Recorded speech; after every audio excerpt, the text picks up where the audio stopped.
You all know that Africa farming is based in an arid and semi-arid area. That means that we never receive enough amount of rainfall to, depend on rain-fed agriculture. But generally in our country over the past 4 years, the amount of rainfall has actually dwindled.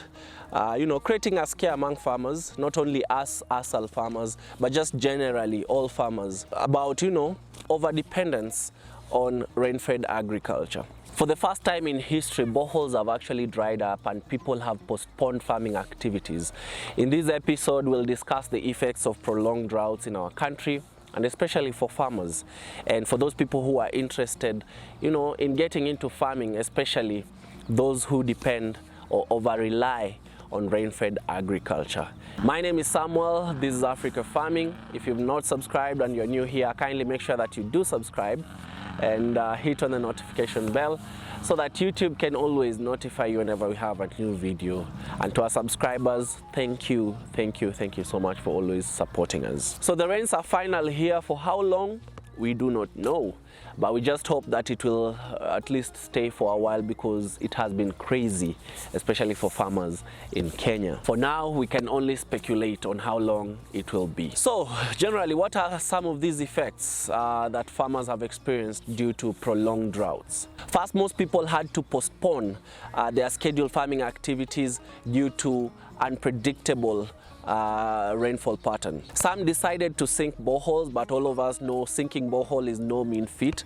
So it took time, and as a result, most people had to, postpone their farming activities. Now, due to this, we had significant crop failure and pasture losses. As a result, we had low food production and livestock losses.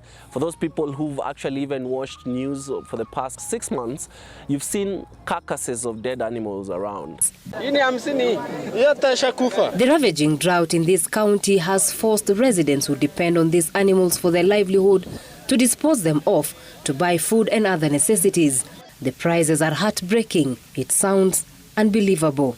Hii pesa yenye nimepokea ni mbuzi 12 ndio nimeuza. Kwa kila mbuzi ni 100 ndio nimekuja kupatiwa saa hii. Hii ni kondoo 2, 100. Sasa hii pesa inakula nini?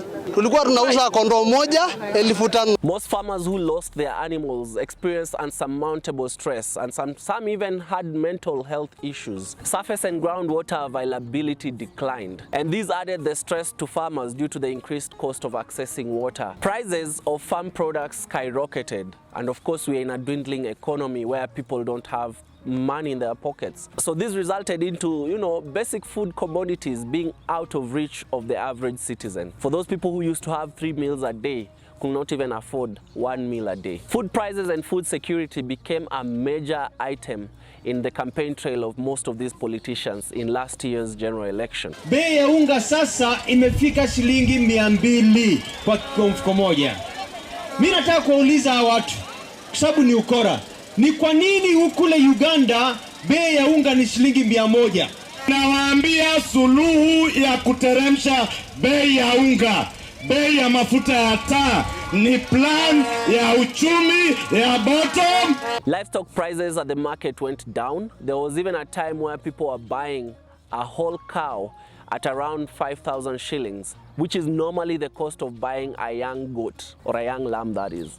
Farmers made lots and lots of losses. Imagine feeding your cattle, taking care of it for all these years, ending up selling at 5,000 shillings. And just to add salt to the injury, there was expanded distribution of pests and diseases for all these animals and crops. All these effects of prolonged droughts did not come as a surprise, and that is one ironical thing about this thing. Every year, the meteorological department always tells Kenyans and warns them of the drought that is coming, the prolonged droughts. Government ministries that deal directly with food security, including even the county governments. One, there is the National Drought Management Authority that deals with the 12 counties that you mentioned. They do a consistent monitoring of the situation on the ground, and this NDMA is domiciled in the office of the President. That's why I'm saying, as a department, we may not comment too much on what goes on with the information they gather and how they respond to it. Do you want that you We participate in all these meetings, and actually we give this information consistently to all arms of government, including the Ministry of Agriculture, NDMA, we are in touch with them, and we share this information across all the government sectors. I think that's the much I can say. In terms of who is responsible for what, I won't go into that. That's where the politics comes in, I think. What do we do as a nation? We never take steps. Right now there is rainfall. As you can see, everything is green right now. But no steps are being taken to harvest the water that we have right now to be able to use during the dry spells. In fact, during this rainy season, most livestock and even plants will be destroyed by floods. Why haven't we ever thought of tapping into this extra water? That is something we need to think about. Look at countries like Egypt. The government, however, is moving in a completely different direction to avoid wasting billions of cubic meters every year by use of these water pumps and water channels. Far away from the Nile banks into the Egyptian desert landscape, 3.3 million fedans of Egypt's cultivated land lies. The government classifies them as new lands and wants all of these recently cultivated areas to apply new kinds of irrigation systems meant to save water. In the last decades, the new lands have attracted individual farmers keen on utilizing modern irrigation techniques.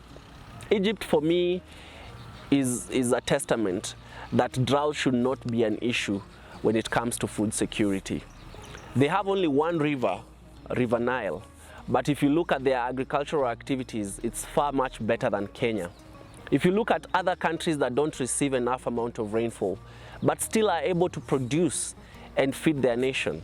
And for those people who are now receiving rainfall, kindly take measures to store that water, because time is coming where you will really, really need that water.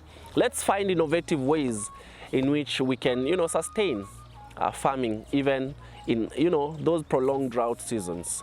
So that's it for us today. Serious considerations to think as farmers here in this country. Let's learn from other people. And until next time, I hope to see you. Changamka na ukulima. Bye-bye.